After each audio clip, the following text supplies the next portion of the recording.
স্বাগত সবাইকে তপাস কিচেনে।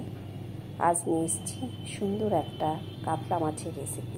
আমি এখানে কিছু কাতলা মাছের পিস নিয়েছি, মিলিয়েই নিয়েছি, গাদা পেটি সব রকম। এটাকে আমি ভাপা তৈরি করব।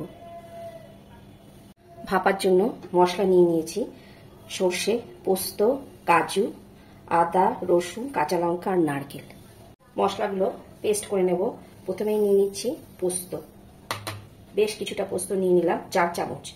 অল্প করে সর্ষে দিচ্ছি, 1 চামচ, 4 চামচে 1 চামচ সর্ষে। কিছু কাজু, 10-12টা কাজু নিয়ে নিলাম, কাঁচা লঙ্কা, আদা আর রসুন। রসুন মাত্র 2 কোয়া দিয়েছি। আর এর সাথে দিয়ে দেব নারকেল, বেশ কিছুটা নারকেল দিয়ে দিলাম। দিয়ে দেব অল্প করে লবণ পরিমাণ মতন, দিয়ে দিচ্ছি চিনি। এবার দিয়ে দেব মশলাটা পেস্ট করে নেব আমি টক দই দিয়ে, 3 চামচ টক দই দিয়ে দিলাম।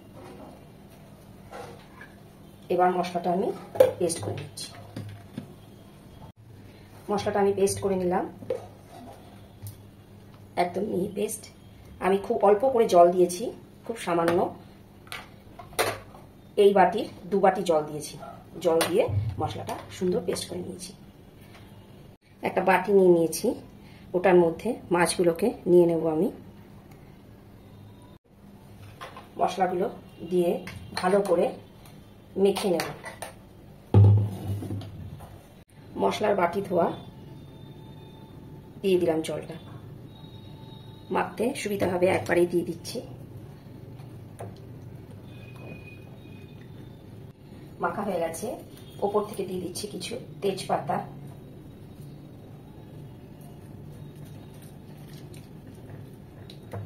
তেজপাতাগুলো দিয়ে দিলাম। এবার দিয়ে দেবো ওপর থেকে সরষের তেল, একটু দরাজ হাতে সরষের তেলটা দিলে ভালো লাগবে, আর যাদের প্রবলেম তারা কম করেই দেবেন। ওপর থেকে কিছু চিরা কাঁচা লঙ্কা দিয়ে দিচ্ছি। এবার দিয়ে দিচ্ছি অল্প করে ধনে পাতা। ফয়েল পেপার দিয়ে মুড়ে দেব। ফয়েল দিয়ে মুড়ে দিলাম। এবার শুদ্ধ কড়াইতে বসিয়ে ভাপে সিদ্ধ করে নেব। একটা কড়াইতে জল নিয়ে নিয়েছি কিছুটা, একটা স্ট্যান্ড বসিয়ে দিলাম, তার উপরে এই বাটিটা বসিয়ে দিচ্ছি।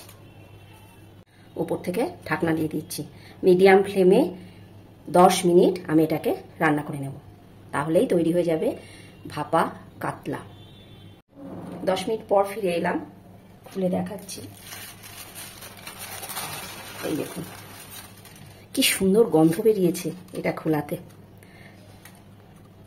হয়ে গেল বেক স্টাইলে কাতলা ভাপা। সার্ভ করে দিচ্ছি। ফ্রাইড রাইস, প্লেন ভাত সব কিছুর সাথে এটা খাওয়া যাবে। চলি, আবার দেখা হবে অন্য কোনো